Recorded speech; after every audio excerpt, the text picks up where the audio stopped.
menstruar, você coloca de novo. Ah, esse mês agora começou minha TPM hoje. Pronto, coloca lá. Vai colocando essas informações. E o aplicativo vai, estou usando a pílula anticoncepcional, tá, vai colocando lá. E o aplicativo vai fazendo, vai te dando uma série de informações que são legais e que vão fazer você conhecer melhor seu corpo. Então, você conhecendo melhor seu corpo, você pode, óbvio, se proteger mais e ao mesmo tempo também evitar problemas. Tá? Poxa, olha só, eu deveria menstruar esse mês, não menstruei, nem lembrei que eu tinha que menstruar, porque estou nesse negócio da universidade aqui, esse aperto, essa confusão toda, nem lembrei que eu tinha que menstruar. Resultado, você pode estar grávida, você pode estar com um problema que você nem notou, aí você vai notar 2 meses depois, você pode estar até com câncer, com amole, datiforme, alguma outra coisa assim. O que acontece? Você vai lembrar que você tinha que menstruar daqui 1 mês, 2 meses. E aí pode ser, a situação pode se tornar um pouco mais complicada. Então, o seu corpo, ele te dá informações. Só que muitas vezes a gente passa por cima disso. Né? Ele vai, eu vou ficar todo o meu dia fértil. O que acontece no seu dia fértil? Que é uma coisa difícil da gente saber. É uma das informações mais difíceis que a gente tem. Você vai falar assim, poxa, isso é difícil saber. Eu sei quando eu vou menstruar, quando vem a TPM, eu sei disso, mas o meu dia fértil? As suas mamas crescem, a sua libido, a vontade sexual aumenta, a sua secreção de muco pela vagina aumenta, tudo isso acontece. São sinais que o seu corpo está dando que você está se aproximando do seu dia fértil, ou que você está nele. Só que muitas vezes você não observa. Por quê? Por causa dessa loucura do dia a dia que a gente vive. Concorda comigo? Tá? Então, ele te dando informação, ele permite você cuidar melhor da sua própria saúde sexual. Bem, agora vamos voltar para aquele caso. A menina tem um ciclo de 30 dias. A outra menina tem um ciclo de 26. Outra tem um ciclo de 28. Como é que o programa consegue saber, como é que o programa vai conseguir definir qual é o seu dia fértil, qual é o seu dia provável de menstruação daqui 1 mês, 2 meses? Sabe por quê? Porque essa fase luteínica, secretória ou progestacional, a parte final do ciclo, que dura exatamente 2 semanas, ela é fixa. Ou seja, independente se o seu ciclo é de 26, se é de 28, se é de 30, se é de 32, independente disso, a sua fase final é fixa, 14 dias. Então, se você tem ciclo de 28, qual é o seu dia fértil? 14º. 28 menos 14, 14. Se o seu ciclo é de 30, 30 menos 14, 16. Seu dia fértil vai ser o 16º. Seu ciclo é de 26, 26 menos 14, 12. Seu dia fértil vai ser o 12º. É por isso que ele faz essas previsões. E são previsões. Tá? Vamos supor, meu aniversário de namoro é dia 15 de maio. Pronto, 15 de maio. Vamos comemorar, né? Vamos comemorar. Nós vamos lá para aquele motel que eu estou doida para conhecer, vamos para lá. Pronto, vai lá comemorar. O que acontece? Beleza, tá? Eu estou com meu namorado há muito tempo. E ele é uma pessoa que eu confio, então eu vou fazer sexo com ele sem camisinha. Tem certeza absoluta disso? Se tiver, tem um parceiro fixo, confiável, tudo bem. Agora, olha o que aconteceu. Era 15 de maio que eu contei para vocês, né? O que acontece? Dia 15 de maio, o seu dia fértil, vamos supor, é dia 17 de maio, 2 dias depois. Então você está razoavelmente, se for olhar por ali, você está segura, concorda comigo? Né? Você está com 48 horas de distância para aquilo ali. Mas lembra, os espermatozoides dele vão ficar dentro do seu corpo por mais tempo. Então, corre o risco. Não deve fazer. Vamos supor que você vai ficar fértil 10 dias depois. Vamos supor, 10 dias depois. Então você vai ter a relação sexual no dia 15 de maio e no dia 25 de maio vai ser seu dia fértil. Não tem espermatozoide que dure 10 dias, tudo bem? Então você poderia ter o ato sexual ali desprotegido. Só que por um motivo que você não sabe, o seu ciclo naquele exato mês se alterou. Como ele pode se alterar assim? Ele pode se alterar porque você ficou estressada. Você ficou estressada com a UFLA, com muito trabalho, estressado lá com as meninas da República onde você mora, estressado porque você está enfrentando problema na tua família. Você pode ficar doente, adoentada aí por algum outro motivo, né? Tudo isso pode alterar o seu fluxo, o seu ciclo. E aí o que acontece? Aquela seu dia fértil que você estaria esperando dia 25 de maio, pode chegar bem mais próximo, até chegar naquele ponto que daria problema para você. Então, o que acontece? O aplicativo, ele consegue fazer previsões. À medida que você vai alimentando o aplicativo com mais e mais e mais informações, são previsões cada vez mais robustas, mais passíveis de você confiar nelas. Mas ainda assim são previsões. Concorda comigo? O seu ciclo pode mudar de forma inesperada e sem aviso nenhum, de uma hora para outra. E aí está feita a confusão. Então, além de seguir o aplicativo, você tem que tomar cuidados e observar o que está acontecendo, né? Começou a acontecer alguma coisa diferente aqui. Eu comecei a ter secreção pela vagina. Minhas mamas estão diferentes. Eu estou com mais apetite sexual. Pode ser que, por algum motivo, o seu ciclo está sofrendo uma alteração. Então tem que tomar cuidado. Oi. Quem toma anticoncepcional regularmente não tem período fértil. Não tem período fértil, porque você não vai ovocitar, você não vai liberar. Ele te dá como eu falei mais cedo, ele te dá uma falsa gravidez, uma ideia do seu organismo que você está sempre grávida. Aí se você, hoje em dia, nós vamos falar sobre isso mais para frente, mas você pode emendar cartelas de anticoncepcional. Por exemplo, hoje qualquer cartela, tá? Existem algumas que são mais adequadas, mas você poderia, numa emergência, emendar cartelas. Se você for emendar, o meu conselho é, independente da cartela, emende pelo menos 3 meses. Eu tenho uma festa esse mês, eu vou menstruar, o meu aplicativo está dizendo que eu vou menstruar durante a festa, e eu não quero estar menstruada, então eu vou tomar a cartela desse mês, vou emendar com a cartela do mês que vem para não ter problema. Quando você emenda 2 cartelas, se ele é combinado, aumenta o fluxo, depois vem muita cólica, o fluxo muito alto, incomoda muito. Agora, se você fizer diferente, ao invés de emendar 2, você emendar uma a mais, mesmo naquele mês seguinte que você não vai precisar, em teoria, o que acontece? O seu fluxo vem diminuir.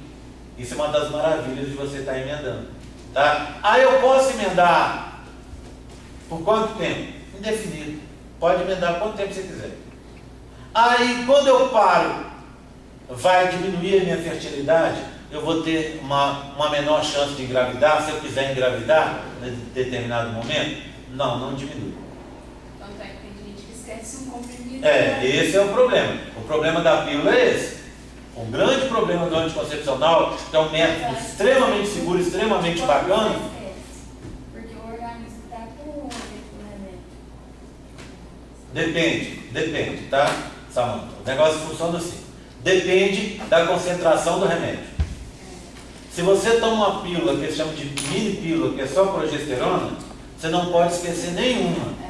Até 3 horas de esquecimento, você tem que tomar agora, às 3 da tarde. Se você esqueceu e tomou às 7 horas da noite, você já está desprotegida. Então, essa mini pílula, você vai pensar, é um risco, é um perigo, não vou tomar essa porcaria. Ela é melhor para o seu organismo. Ela que te faz melhor, ela faz mais bem para você, ela não tem efeito colateral, ela só tem progesterona. Então ela é perfeita. O único problema, não pode esquecer. Esqueceu um dia que seja, dá problema.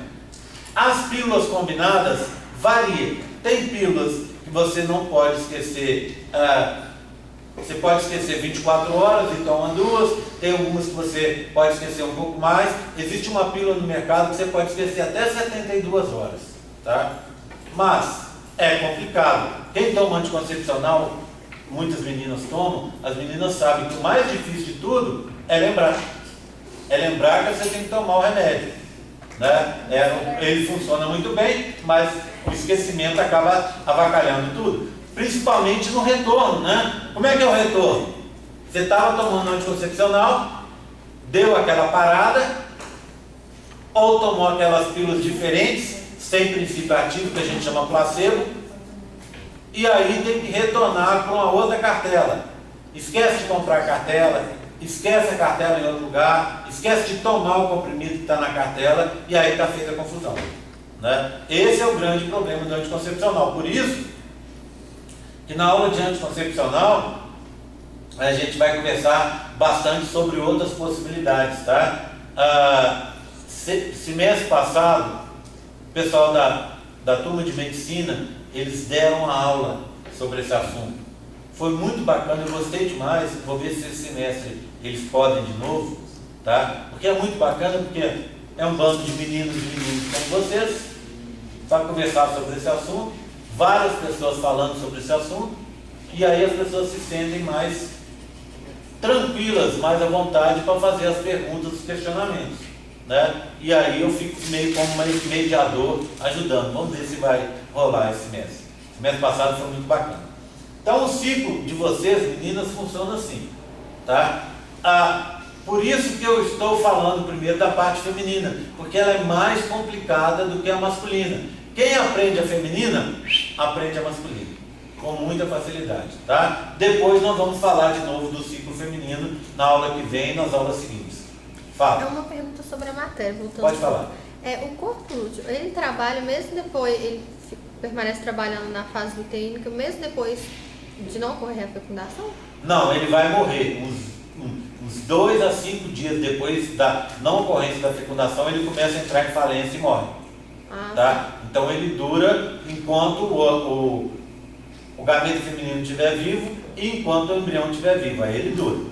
Tá. Se não acontecer, então você imagina, você está no dia 15, dia 14 ele foi produzido, no dia 15 ele está lá, não fecundou, a partir do dia 16 ele começa a morrer. Então lá pelo dia 20, 20 e poucos, ele já morreu. Ele não morre, puf, de uma hora para outra, ele vai morrendo aos pouquinhos, ele vai entrando em falência aos pouquinhos. Aí o nível de hormônio vai caindo. Quando chegar lá no dia 25, ele já morreu. Aí o nível de hormônio está o mais baixo possível. Aí vem a TPM, que é causada por essa baixa, vamos dizer assim, entre aspas, repentina no nível de hormônios. Tá? Tudo bem? Tudo bem? Alguma outra dúvida, além dessa da Júlia? Dúvidas a mais? Não? Tá. Então, deixa eu só explicar para vocês como funciona o controle hormonal. Bem, esse controle hormonal é extremamente importante que vocês guardem. Por esse motivo, tenho certeza absoluta que ele vai estar na prova de vocês. Então tem que aprender como funciona, tem que aprender a descrever esse controle hormonal, e a gente vai começar agora falando dele aos pouquinhos, tá? Eu vou apagar essa parte aqui. Vai lá, Samanta, tira a foto. E aí eu vou contar do controle hormonal, só um ponto básico para na aula que vem eu poder estar explorando mais essa parte, tá? Então vamos lá. Todo controle hormonal, ele começa na cabeça da gente, lá no nosso encéfalo. Na parte de baixo do encéfalo, mais ou menos no meio da cabeça minha, ou seja, se eu furar um buraco aqui, aqui e aqui, e nesse ponto em que essas 3 linhas se encontrarem, eu vou ter 2 estruturas. Uma parte do encéfalo que eu chamo hipotálamo.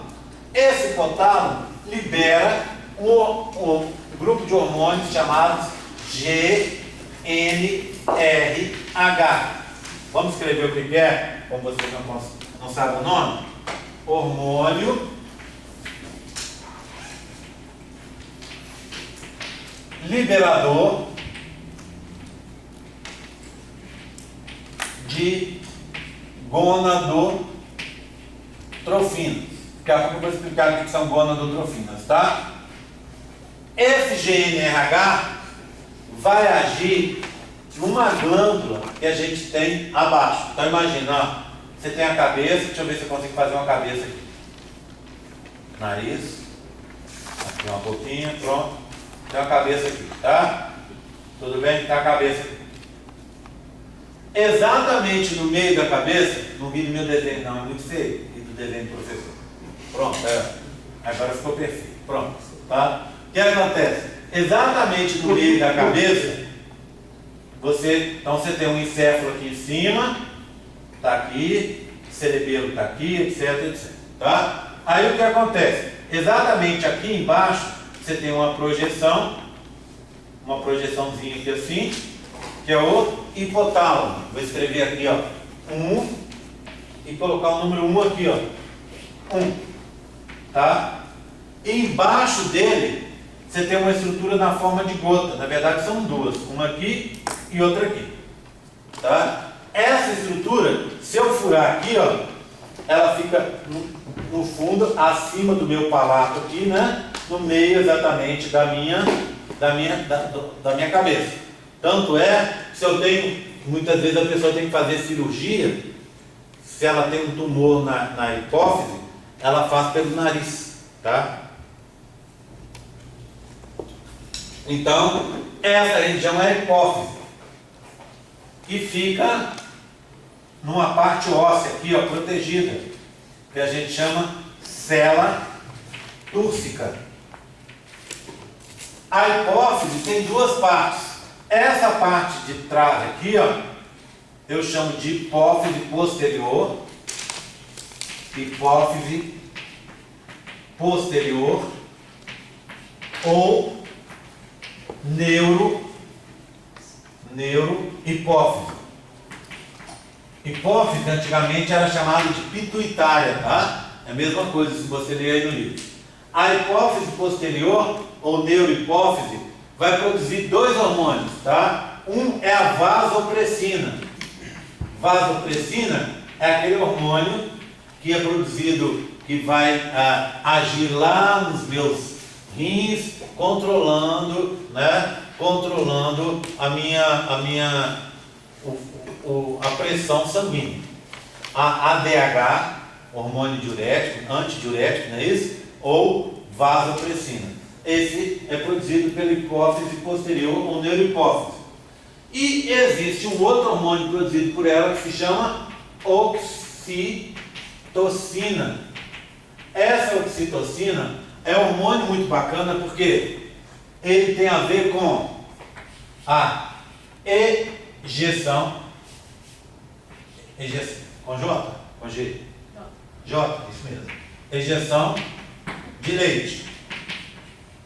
Como assim? Você produz leite, a menina que está grávida produz leite por causa de um hormônio chamado prolactina.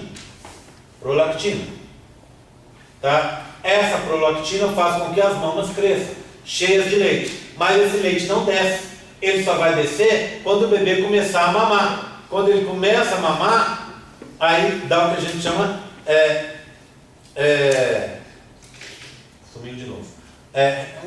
Reação de ejeção do leite, tá? Reflexo de ejeção do leite. Então o que acontece? Vai mamar, vai subir, esse reflexo sobe, e aí você, menina, produz oxitocina, e a oxitocina faz com que o leite desça, aconteça a ejeção do leite. A oxitocina também é importante para o momento do parto. Ela vai fazer com que aconteçam as contrações do parto.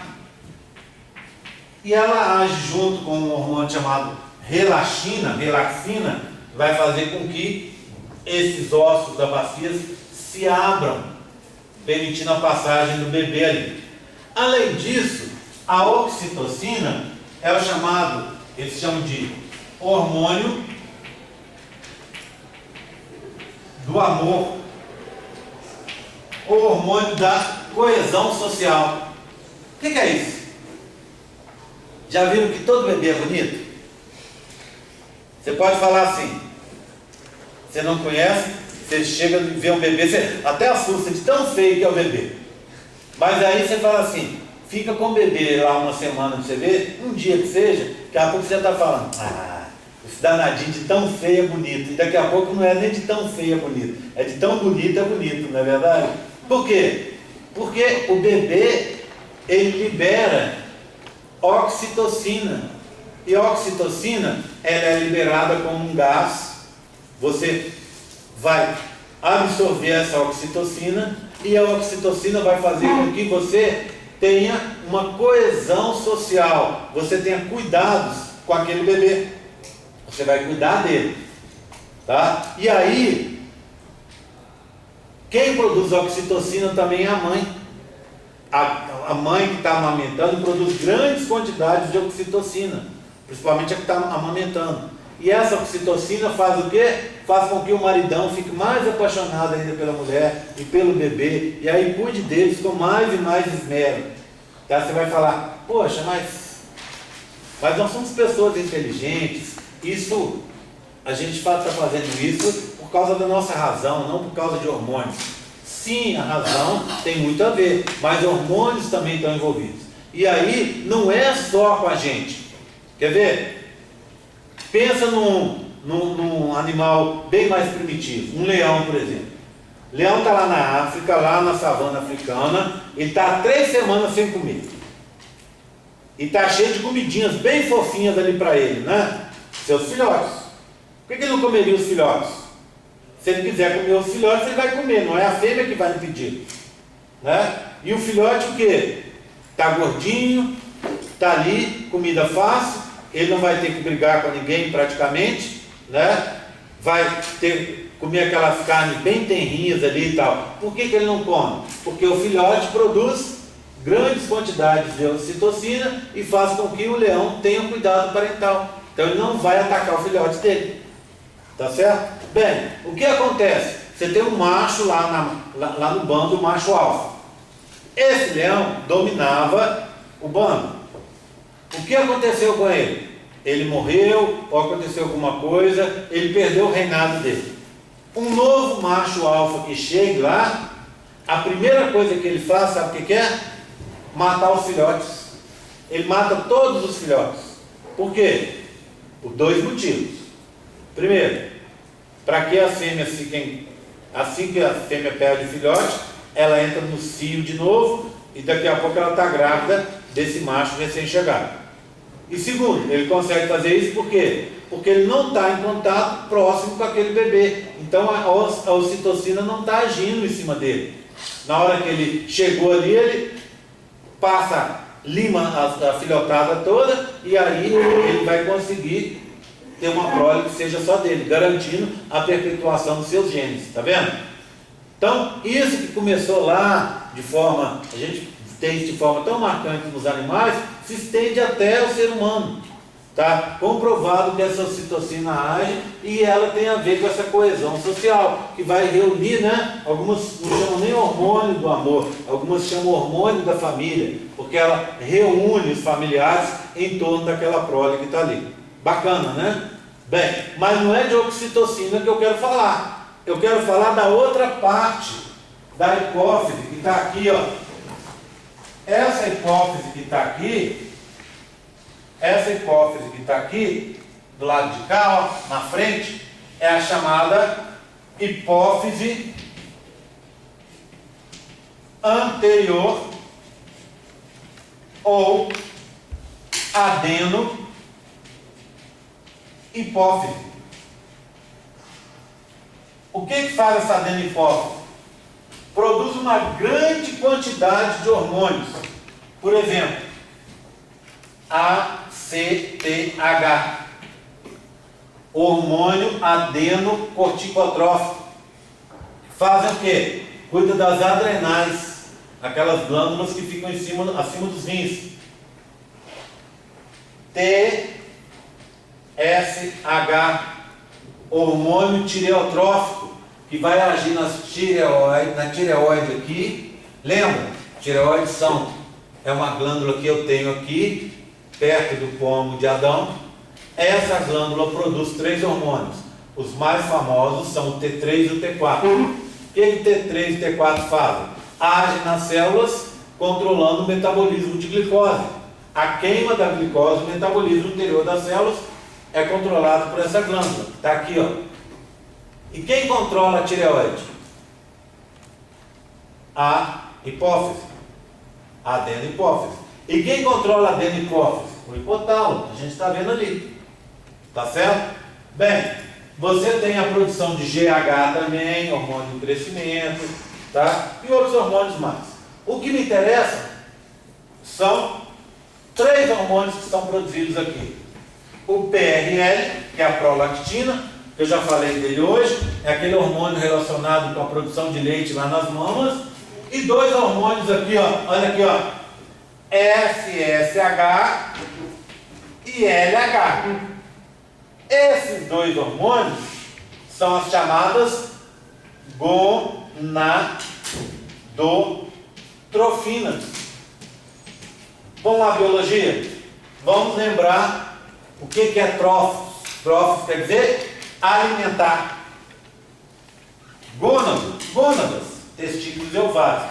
Gonadotrofinas são hormônios que alimentam as gônadas. Opa, dão comida para elas? Não. Alimentam as gônadas de informação. Ou seja, controlam o funcionamento das gônadas. LH, hormônio luteinizante. É o hormônio que vai fazer com que ocorra o surgimento do corpo lúteo, que é a glândula provisória que eu apresentei hoje para vocês. E FSH, hormônio folículo estimulante. F de folículo, S de estimulante. O que faz esse hormônio folículo estimulante? É ele o responsável por essas alterações nos folículos, de primordial para primário, de primário para secundário e de secundário para folículo maduro ou de gráfico. Tudo bem? Tranquilo? Então vamos preencher lá em cima. A adenopófise, sob a ação de GNRH, produz as gonadotrofinas, que são o LH e o FSH, que vão agir nas gônadas. A prolactina é produzida também, mas a prolactina não tem a ver com o que eu quero falar agora para você, tá? Tudo bem? E na verdade ela não age, a prolactina não age nas gônadas, age nas mamas, né? Tá bom? Bem, aí a gônada vai fazer o quê? Ela vai produzir, se for feminina, o quê? Vai produzir a progesterona e o estrógeno. Tudo bem? O que faz a progesterona e o estrógeno? Poxa, um monte de coisa. Controla as características sexuais secundárias. O que são as características sexuais secundárias? As curvinhas que a menina tem, né? A voz mais fina, a presença de mamas. Tudo isso são características sexuais secundárias, um monte, que faz a mulher se parecer com mulher e não se parecer com homem. Concorda comigo? São características sexuais secundárias. Esses hormônios também têm a ver com muita coisa do metabolismo feminino, uma série de coisas. E também controlam o processo de formação dos gametas femininos. Tá certo? Essa história de folículo primordial virar primário, virar secundário, virar terciário e ovocitar, e ter fecundação, tudo isso, e ter implantação e formação do embrião, tudo isso depende do estrógeno e da progesterona, tudo bem? Tá? Então, na aula que vem a gente vai estar explorando isso bem mais. Agora, no final da aula que vem, na última meia hora talvez, eu vou falar sobre a parte masculina. E aí, o que você tem de diferente? Olha aqui, ó. Se for falar de homem, no homem, o hipotálamo produz GNRH também, que age sobre a adenopófise, que produz LH e FSH. Opa, então quer dizer que LH e FSH não são só hormônios femininos? São masculinos também? São, tá? E aí vai agir nas gônadas. E aí, no caso masculino, vai ter a produção dos hormônios masculinos. O mais famoso dele é a testosterona, que vai fazer características sexuais secundárias no homem, vai agir em várias coisas do metabolismo masculino e também vai estar envolvido com a produção de gametas masculinos. Ok? Tudo bem? Então, na aula que vem, a gente vai estar explorando, muito bem explorado, essa história que eu chamo de eixo ou controle hipotalâmico, hipofisário, gonadal do ciclo reprodutivo. Tá? Ok? Combinado? Dúvidas? Pode ligar, por favor?